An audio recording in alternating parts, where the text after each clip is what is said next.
Welcome to our NC500 road trip in Scotland. On our first day, we travelled up from the Lake District to Inverness. We passed through some really lovely countryside on the way, and we did 283 miles on this first day. For those of you that don't know, the NC500 is a road trip around the northern coast of Scotland. It's about 500 miles long. The start and end point is quite often Inverness, and you can go clockwise or anti-clockwise. We decided to go anti-clockwise. We went through Gretna Green when we got to Scotland, and then we arrived in the Cairngorms National Park, which was really beautiful. There were some lovely places to see there. We stopped for some food at the house of Bruar and had a little walk to the falls of Bruar, which was really picturesque. We went to Loch and Eilein and we saw some red squirrels, which was absolutely amazing. The scenery around here was absolutely stunning. It's a really nice start to our visit in Scotland. We had booked a variety of places to stay while we were doing the NC500, and we actually booked 13 different places for a 14-night holiday, so lots of variety. In Inverness we'd booked a Premier Inn, and then the next day we travelled from Inverness to Milton. We stopped at Ceannabeinne Point, hoping to see dolphins and grey seals.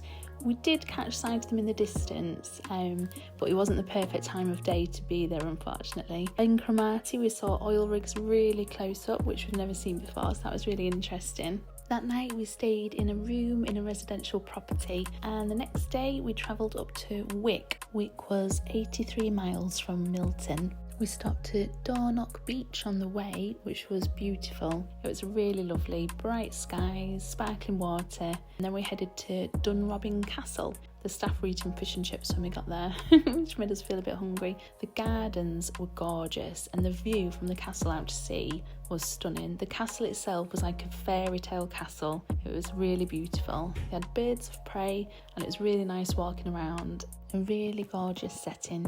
That night we stayed in a whole house in Wick, which was really lovely. On day 4 we travelled from Wick to Thurso. This was 57 miles and we went through some really stunning places. Castle Sinclair Girnigoe was really amazing with the rock formations, the layers, and Duncansby stacks was a sight to behold. It was absolutely amazing, really gorgeous. We saw Duncansby Head Lighthouse, and then we went round to Groats, which was amazing to see the famous signpost. It was a really pretty little place, and we had a boat trip while we were there, which was good to see some of the other places around there, some of the islands and birds, that kind of thing. So that was fun.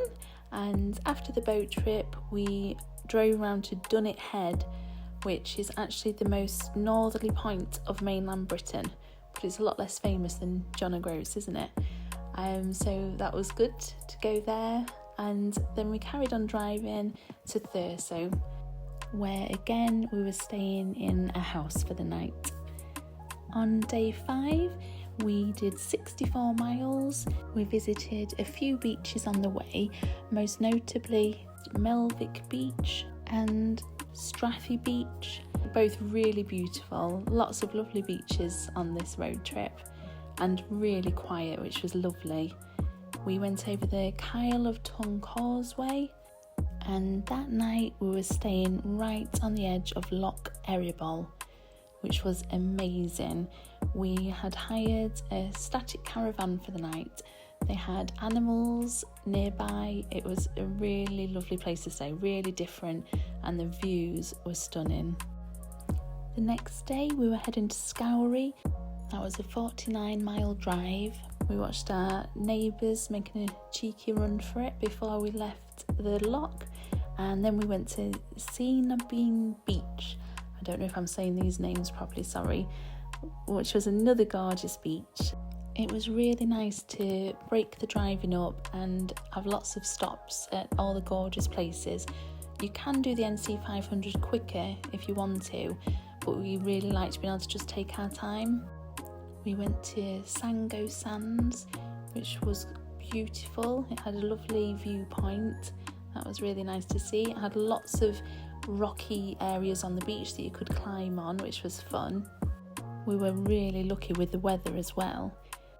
In between each stop, the views out the car window were all beautiful. We got stuck in a traffic jam, Scotland style. These sheep were definitely not in a hurry. Got all the time in the world. From here we went past Loch Inchard, which was really dramatic landscape all around, and then we made our way to Oldshoremore beach. This was another must-see on my list of places for us to go, and it was a really nice beach.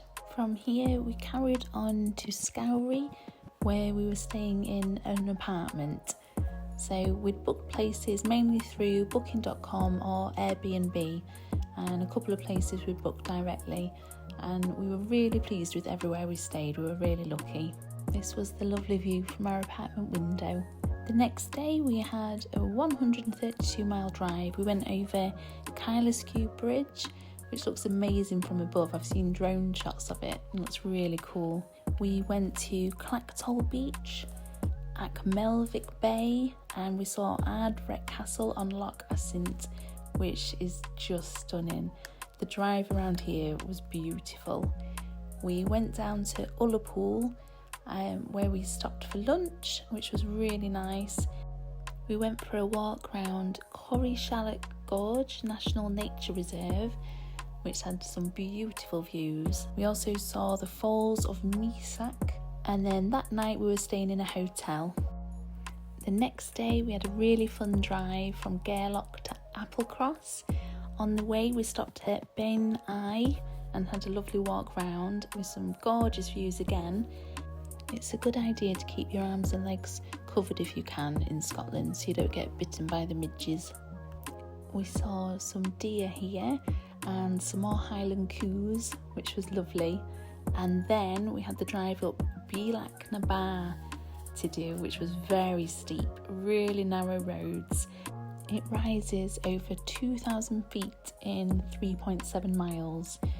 So it's an experience, definitely, but yeah, you have to be confident driving on those roads. And we were staying in a camping pod that night in Applecross.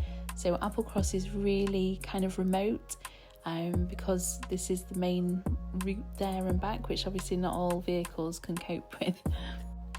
This was the only place we were staying 2 nights in a row, so the next day we had a day off driving and just had a walk into Applecross. We went to the walled garden for lunch, which was lovely, and then the next day we had a drive of 103 miles to do.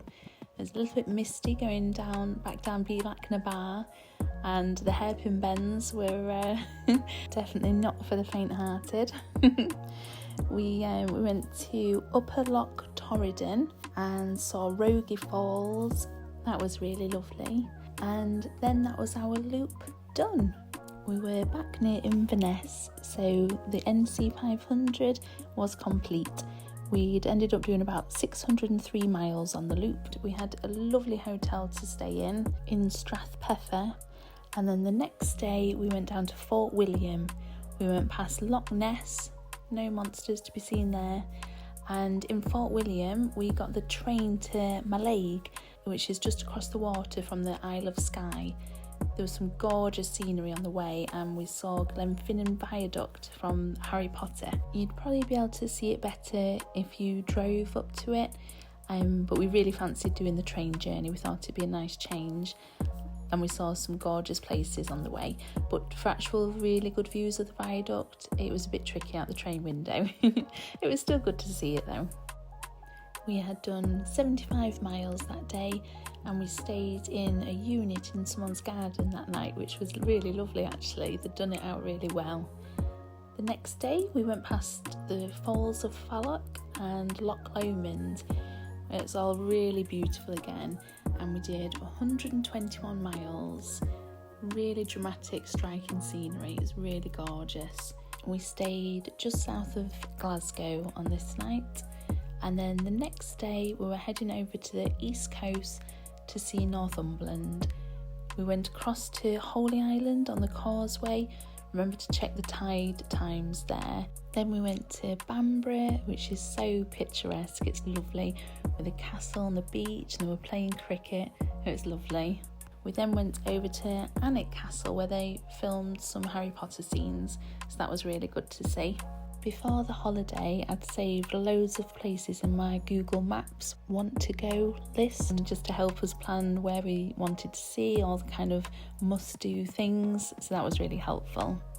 All the heather was out in Northumberland when we were there, which was really pretty. That night we stayed at a B&B in a pub. We had done 158 miles that day, and then the next day we were heading back home. We'd had an amazing time. We would definitely recommend the NC500. Thanks for watching. Hope you find some calm in the chaos this week.